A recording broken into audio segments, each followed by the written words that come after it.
महाराष्ट्राचे मुख्यमंत्री माननीय श्री देवेंद्रजी फडणवीस यांनी विधानसभेमध्ये काल महाराष्ट्र धर्मस्वातंत्र्य विधेयक मांडले। काय आहे नेमके हे महाराष्ट्र धर्मस्वातंत्र्य विधेयक? या विधेयकाचा नेमका उद्देश काय आहे? या विधेयकाच्या संबंधित वादग्रस्त मुद्दे काय आहेत? पाहूया वायफाय टॉक्सच्या माध्यमातून।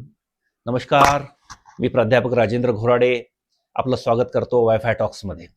काल महाराष्ट्र विधानसभेच्या पटलावर महाराष्ट्र धर्मस्वातंत्र्य विधेयक हे स्वतः मुख्यमंत्र्यांनी मांडले। महाराष्ट्र धर्मस्वातंत्र्य विधेयक मांडण्यामागे माननीय मुख्यमंत्री यांचा नेमका उद्देश काय होता? तर महाराष्ट्र धर्मस्वातंत्र्य विधेयक हा धर्मांतराशी संबंधित चर्चेत असलेला कायदा आहे, ज्याचा मुख्य उद्देश जबरदस्ती, फसवणूक किंवा प्रलोभन देऊन होणारे धर्मांतर रोखणे हा आहे। या विधेयकाचा नेमका उद्देश काय आहे? या विधेयकाचा मुख्य हेतू काय आहे? तर जबरदस्ती होणारे धर्मांतर रोखणे, धर्मांतर संपूर्णतः रोखणे हा याचा उद्देश नाही, तर जबरदस्तीने फसवणूक करून धर्म बदलवणे थांबवणे आणि आर्थिक व इतर प्रलोभने देऊन धर्मांतर रोखणे हा या महाराष्ट्र धर्मस्वातंत्र्य विधेयकाचा मूळ उद्देश आहे। तर यामध्ये काय तरतुदी असू शकतात? तर आमच्या माहितीनुसार यामध्ये जर कुणाला धर्मांतर करायचेच असेल, धर्मांतर करण्याला मनाई नाही, ही लक्षात घ्या। धर्मांतर करण्याला मनाई नाही, फक्त धर्मांतर करण्यापूर्वी जिल्हाधिकाऱ्यांना त्या संबंधी माहिती देणे आवश्यक राहणार आहे। त्यानंतर धर्मांतर ही चुकीची गोष्ट नाही, परंतु जबरदस्ती किंवा फसवणूक करून एका प्रकारे त्याला गुन्ह्याचं स्वरूप येईल अशा प्रकारे धर्मांतर केल्यास तो मात्र गुन्हा होईल। त्यासाठी शिक्षेची तरतूद या विधेयकामध्ये आहे। महिला, अल्पवयीन, त्याचप्रमाणे एससी व एसटी व्यक्तींचे धर्मांतर केल्यास कठोर शिक्षेची तरतूद या विधेयकामध्ये असणार आहे।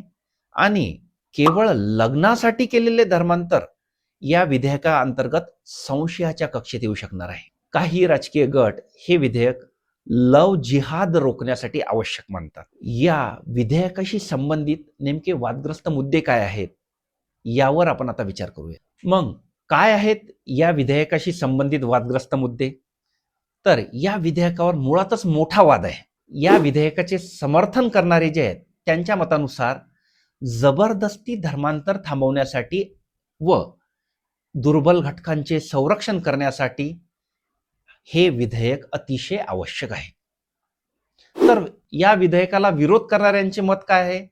तर या विधेयकाला विरोध करणारे म्हणतात की हा एका व्यक्तीच्या, एका इंडिव्हिज्युअलच्या वैयक्तिक स्वातंत्र्यावर, जे वैयक्तिक स्वातंत्र्य संविधानाच्या कलम 25 अन्वये धार्मिक स्वातंत्र्याचा मुद्दा, जे वैयक्तिक स्वातंत्र्य संविधानाने एका व्यक्तीला प्रदान केले आहे, त्याच्यावर या विधेयकामुळे मर्यादा येतील।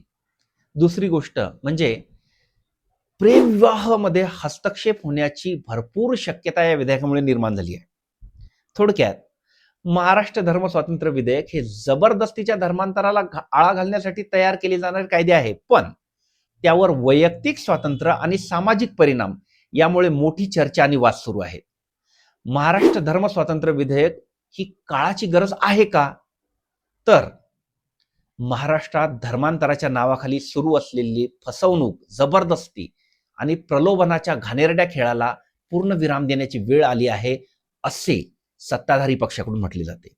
आणि यासाठीच महाराष्ट्र धर्मस्वातंत्र्य विधेयक अत्यंत गरजेचं आहे असं या विधेयकाचे समर्थन करणारे म्हणतात।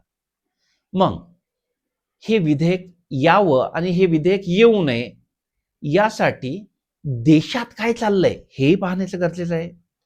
मग देशामध्ये ही वस्तुस्थिती नाकारता येणार नाही की धर्मांतराच्या नावाखाली गरीब आणि दुर्बलांना पैशाचे आमिष दाखवले जाते। महिला व तरुणींना प्रेमाच्या जाळ्यात अडकवले जाते। एकदा ह्या महिला व तरुणी प्रेमाच्या जाळ्यात अडकल्या तोपर्यंत त्यांना सर्व धर्म समभाव वगैरे अशा गोष्टी शिकवल्या जातात, आणि एकदा महिला किंवा तरुणी प्रेमाच्या जाळ्यात अडकल्या की त्यांच्याकडून फसवणूक करून त्यांची फसवणूक केली जाते, त्यांच्या वेगवेगळे आमिष दाखवले जातात। काही धर्मातील व्यक्तिगत बाबी त्यांच्यासाठी किती आवश्यक आहेत हे त्यांना सांगितले जाते आणि त्यांना धर्मांतरास प्रवृत्त केले जाते. हा फक्त वैयक्तिक प्रश्न नाही, तर हा देशाच्या सामाजिक आणि सांस्कृतिक भविष्यावर प्रश्न निर्माण करणारा, देशाच्या सामाजिक व सांस्कृतिक वारशाला दगाफटका होण्याची शक्यता असलेला प्रश्न आहे. मग हा कायदा का हवा? तर या कायदाची गरज ही भारतीय मनुष्याच्या सायकॉलॉजीवर इफेक्ट करते. म्हणजे नेमकी कशी?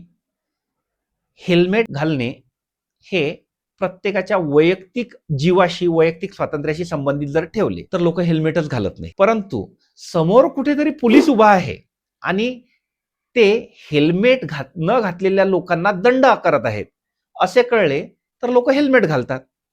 या कायद्यासंदर्भातही तसेच आहे. मग एखाद्याच्या वैयक्तिक स्वातंत्र्यावर थोड्याफार प्रमाणात का होईना पण गदा येईल असा कायदा भारत सरकार किंवा महाराष्ट्र सरकार का करत आहे? हा कायदा का हवा? याचं स्पष्टीकरण खालील प्रमाणे सांगता येईल की जोपर्यंत कठोर कायदा येत नाही तोपर्यंत जबरदस्ती होणारे धर्मांतर थांबणार नाही, दोषींवर कारवाई होणार नाही, निष्पाप लोकांचे, महिलांचे, तरुणींचे शोषण असेच सुरू राहणार. त्यामुळेच हे विधेयक म्हणजे संरक्षणाची ढाल आहे, कोणावरही अन्याय करण्याचे हत्यार नाही. काही लोक म्हणतात हा कायदा स्वातंत्र्यावर गदा आहे, पण प्रश्न असा आहे की फसवणूक करून धर्म बदलवणे हे स्वातंत्र्य आहे का? जबरदस्तीला स्वातंत्र्य म्हणायचे का? हे विधेयक खऱ्या धर्म स्वातंत्र्याचे रक्षण करते, त्यावर आघात करत नाही. जबरदस्ती धर्मांतर करणाऱ्यांना कठोर शिक्षा झालीच पाहिजे, हे महाराष्ट्र सरकारची ठाम भूमिका आहे. महिलांचे आणि दुर्बल घटकांचे संरक्षण झालेच पाहिजे. समाजात पारदर्शकता आणि कायद्याचा धाक निर्माण झालाच पाहिजे. हाच उद्देश महाराष्ट्र सरकारचा हे विधेयक आणण्यामागे आहे. यातून काय निष्कर्ष निघतो? तर महाराष्ट्र धर्म स्वातंत्र्य विधेयक म्हणजे कुणा विरोधात नाही तर अन्यायाविरोधात आहे. हे विधेयक लागू होणे म्हणजे सामाजिक न्याय आणि सुरक्षिततेकडे टाकलेले एक ठाम पाऊल आहे. त्यामुळे महाराष्ट्र सरकारच्या या विधेयकाचे वायफाय टॉक्स मार्फत आम्ही स्वागतच करतो. धन्यवाद.